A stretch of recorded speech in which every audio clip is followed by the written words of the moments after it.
back into this place, looking for a familiar face, and that's 안녕하세요. 초등학교 4학년 남자인데, 재능대학교 영재교육원에서 하는 유아동 영재교실 1년 다녔어요.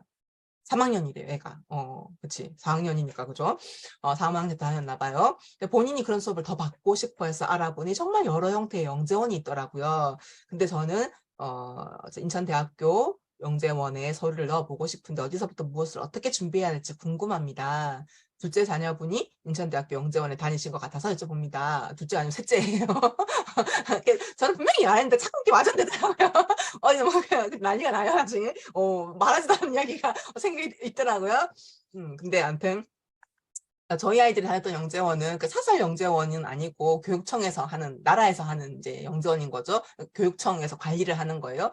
교육청에서 관리하는 영재원들이 대학교 영재원이 있고, 고등학교 영재원이 있고, 특목고에 있는 영재원들은 또 그런 카이스트 영재원이라든지, 이제 저희 아이 큰아이가 다녔던 이제 국제고 영재원이 있거든요. 그런 식으로. 아니면,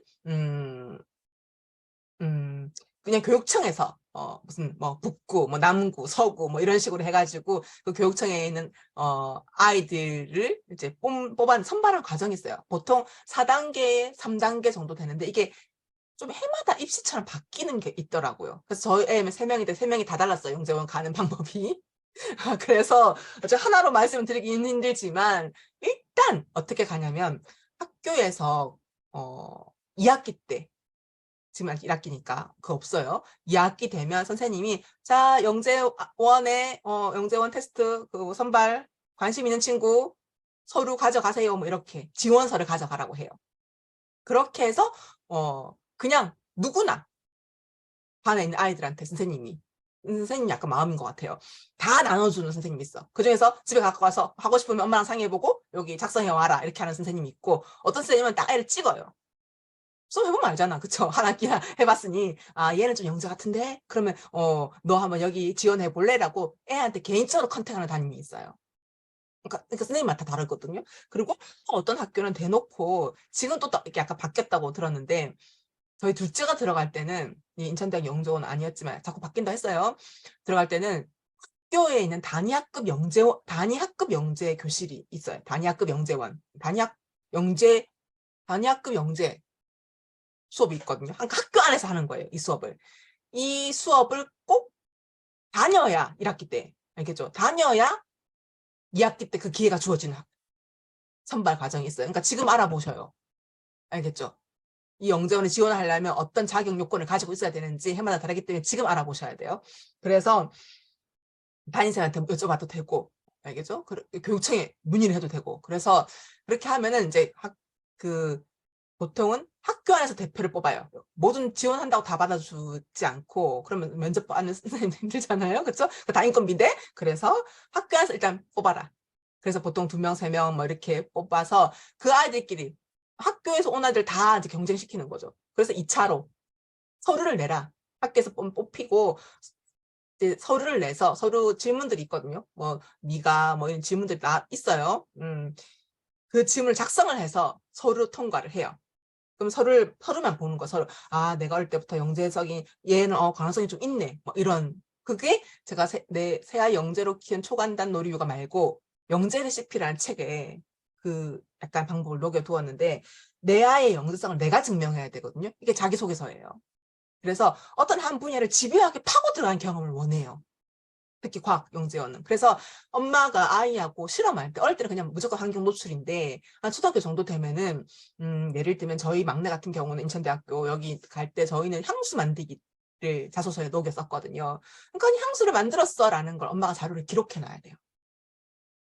그래야 사진도 찍어 뭐 붙일 게 있어요. 뭐 알겠죠?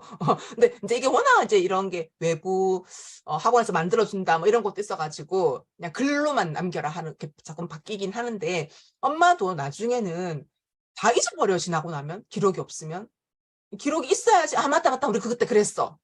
이걸 알 수 있기 때문에 내 아이와 과학을 좋아하는 아이라면 어떤 실험을 했다. 근데 이 실험을 그냥 하는 게 아니라 저희 막내랑 어떻게 실험했냐면 향수를 만들고 싶은데 어떻게 조제해서 만들면 향기가 오래 가는 걸 할까를 알기 위해서 그 향이 많이 나는 꽃나무를 채취를 해가지고 실험하는 거죠. 인터넷 검색하면 향수 만드는 법이 나와 있거든요. 그 향수 만드는 법을 우리가 하는데 그 알코올과 그 뭐 물 배율을 몇 대 몇으로 하면 얼마큼 오랜 기간 동안 향기가 지속되는가를 실험하는 거예요. 실험을 하면서 애가 뭘 느꼈냐면 왜 과학의 수학이 필요한지를 알게 되었어요. 몇 대 몇 계산해야 되잖아요. 몇 대 비율 뭐 어느 이거 그러면서 왜 과학고에서 이렇게 수학을 중요하게 생각하는지를 깨닫게 된지 그 경험을 이제 자소서에 넣었던 거였거든요.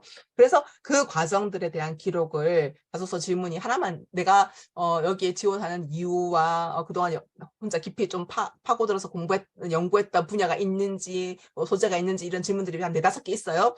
거기에 대한 답을 하는 게 자소서예요. 그렇게 나면 그중에 좀 뽑아야 몇 개를 이제 1차, 2차 통과하고 나면은 그 다음은 면접을 보는데 이 면접에서 질문을 해요. 애들한테 1대1로 아니면 3대1로 아니면 5대1로 이렇게 면접을 하는데 그 면접에서 나오는 문제들이 영재성 검사 문제일 수도 있고 이게 약간 복불복이긴 하지만 또 그것도 이제 그 책이 있어요. 교재가 팔아요. 시중에 영재성 검사 문제집을. 이게 사고력 문제들이거든요. 그러니까 이 아이가 얼마나 많이 아느냐를 원하는 게 아니에요. 이 아이가 얼마나 독창적이고 창의적인 생각을 하는지를 원하는 거거든요. 그래서 예를 들면은 그 보아뱀이 그 코끼리를 삼켜가지고 어린 왕자 보면은 이렇게 모자같이 생긴 그림 있잖아요. 너는 이게 뭐처럼 보이니? 정말 다양한 것들 떠올릴 수 있는 이런 것들이 이제 어떻게 보면 영재성 중에 한 가지 결이거든요.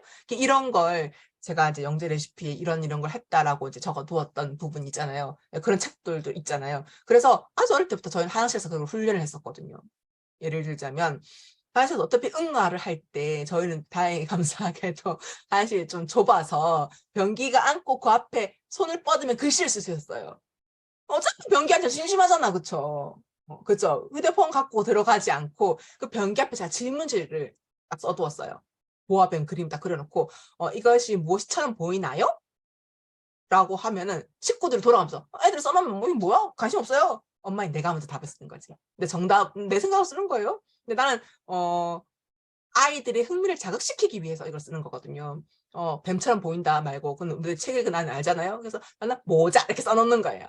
그러면 아이는 응 하고 앉아있다가 나는 모자처럼 안 보이고 또 책을 읽은 아이는 나는 보아 코끼리 삼킨 보아봐 이렇게 쓰는 아이가 있어요. 그럼 그걸 보면 또 다른 애가 또 하면서 자기 생각을 쓰는 거예요.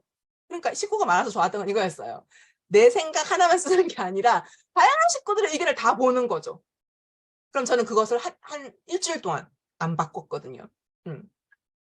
그러면 계속 보면서 할 때마다 생각을 하고 앉아 생각하는 거예요. 그러니까 저는 제가 둘째한테 나중에 공부를 잘하게 하고 싶으면 사고력을 훈련시켜야 되겠다. 책도 많이 안 읽었던 아이라고 했잖아요. 머리를 계속해서 쓰는 연습을 시켜야겠다. 이런 식으로 사고력을 키웠거든요.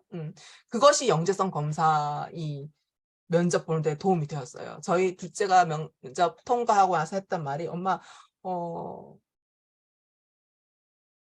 어떤 문제를 이야기해 줬어요. 어떤 문제였냐면 그 원기둥 있잖아요.